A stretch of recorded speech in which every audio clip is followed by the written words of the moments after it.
2028 ಚುನಾವಣೆ ದೂರ ಇದೆ ಅಂತಾರೆ. ದೂರ ಇಲ್ಲ. 26ಕ್ಕೆ ಹಣೆ ಬರೋ ನಿರ್ಧಾರ ಆಗುತ್ತೆ. ಕ್ಷೇತ್ರ ಪುನರ್ವಿಂಗಡಣೆ ಆದ್ರೆ ಈಗಾಗಲೇ 24 ಮುಗಿದೋಯ್ತು, ಮುಗೀತು. 2 ವರ್ಷ ಮುಗ್ದೋಗ್ ಬಂತು. 25, 26 ಅಷ್ಟೇ. 27 ಚರ್ಚೆಗಳು ಶುರು ಆಗಿರುತ್ತೆ. ಈ ಮಟ್ಟಿನಲ್ಲಿ ನಿಮ್ ತಯಾರಿ ಹೇಗ್ ನಡೀತಾ ಇದೆ?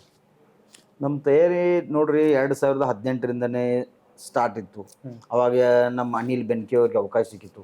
ಅವಾಗ ಮುಂದಾಳತ್ವ ನಾವು ಅಳಿಸಿ ಅನಿಲ್ ಬೆನ್ಕೆ ಅವ್ರಿಗೆ ಬಲಗೈ ಬಂಟಾಗಿ ನಾವು ಬೆನ್ನು ಹತ್ತಿ ಅವ್ರನ್ನ ಆರಿಸಿದಂದು ಈ ಕ್ಷೇತ್ರದಲ್ಲಿ ಪೈಲಾ ಬಿಜೆಪಿ ಊರಿದ್ದನೇ 2018. 2023ರಲ್ಲಿ ನಾವು ಪ್ರಬಲ ಆಕಾಂಕ್ಷಿ ಎಲ್ಲರೂ ಕೂಡಿ ಪ್ರಯತ್ನ ಮಾಡಿದ್ವು. ಆದ್ರೆ ನಮಗೂ ಇಲ್ಲ, ರವಿ ಇವ್ರಿಗೂ ಸಿಗ್ಲಿಲ್ಲ, ರವಿ ಪಾಟೀಲ್ ಅಂತ ಸಿಕ್ತು.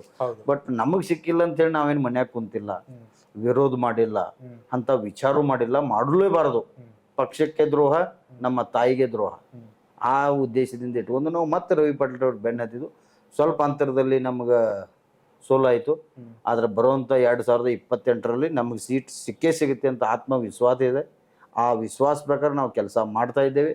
ಅದೇ ರೀತಿ ನಮ್ಮ ಒಂದು ಏನು ನೀವು ತಾವು ಹೇಳಿದ್ರಲ್ಲ ಮುರುಗೇಂದ್ರಗೊಂಡ ಫೌಂಡೇಶನ್ ಹಾಗೂ ನಮ್ಮ ಹುಡುಗರು ಕಾರ್ಯಕರ್ತ ಇದ್ದಾರೆ ಅವರೆಲ್ಲರನ್ನು ತೊಗೊಂಡು ಈ ಬರುವಂಥ 2028 ಯಾವ ಕ್ಷೇತ್ರ ನಮ್ಗೆ ಒಳ್ಳೇದಾಗುತ್ತೆ, ನಮ್ಗೆ ಯಾವ ಕ್ಷೇತ್ರದಲ್ಲಿ ನಮ್ಮ ಪಕ್ಷ ನಮ್ಗೆ ಅವಕಾಶ ಕೊಡುತ್ತೆ ನೋಡೋಣ.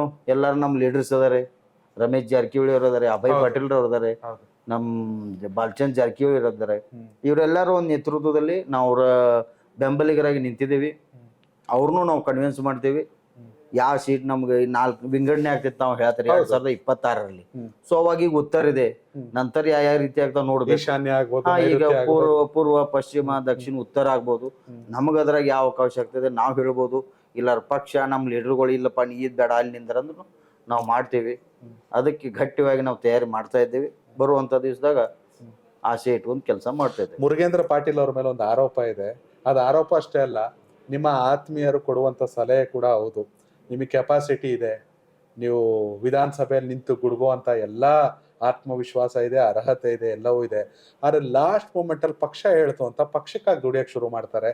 ಆದ್ರೆ 28ರಲ್ಲಿ ಅದು ಆಗಬಾರ್ದು, ಟಿಕೆಟ್ಗೆ ಪಟ್ಟು ಹಿಡಿದು ಕೂರ್ಲೇಬೇಕು ಅಂತ. ಇದನ್ನ ಯಾವ ರೀತಿ ತಗೋತೀರ? ಟಿಕೆಟ್ ಸಿಗುತ್ತೆ ಅಂತ ಹೇಳಿ ನಮ್ಗೆ ಆತ್ಮವಿಶ್ವಾಸ ಇದೆ. ಅದೇ ರೀತಿ ನಾಯಕರು ನಮ್ಮ ಮ್ಯಾಗ ವಿಶ್ವಾಸ ಇದೆ. ಈ ವಿಶ್ವಾಸನ ಇನ್ನೂ ವೃದ್ಧಿಯಾಗಿ ಮಾಡ್ತೀವಿ. ಜನರಲ್ಲಿ ಬೆರಿತೀವಿ. ಮೊದಲು ಕೆಳಮಟ್ಟದಲ್ಲಿ ಜನರನ್ನು ಬೆರಿತೀವಿ. ಯಾರು ಬಂದು ಕೇಳ್ರಿ ನಿಮ್ಮಂಥವ್ರು ಕೇಳ್ರಿ ಅಂದ್ರೆ ಕೊಟ್ರ ಮುರುಗೇಂದ್ರ ಗೌಡ್ರು ಕೊಡಪ್ಪ ಅನ್ನುವಂಥ ಅಷ್ಟೊಂದು ನಾವು ಶ್ರಮ ವಹಿಸ್ತೇವೆ. BJP ಪಕ್ಷವನ್ನು ಗಟ್ಟಿ ಬೆಳೆಸ್ತೇವೆ. ಪಕ್ಷವನ್ನು ತಳಮಟ್ಟದಿಂದ ನಾವು ಸ್ಟ್ರಾಂಗ್ ಮಾಡ್ತೇವೆ ಅಂತೇಳಿ ಹೇಳಕ್ಕೆ ಇಚ್ಛೆ ಪಡ್ತೀವಿ.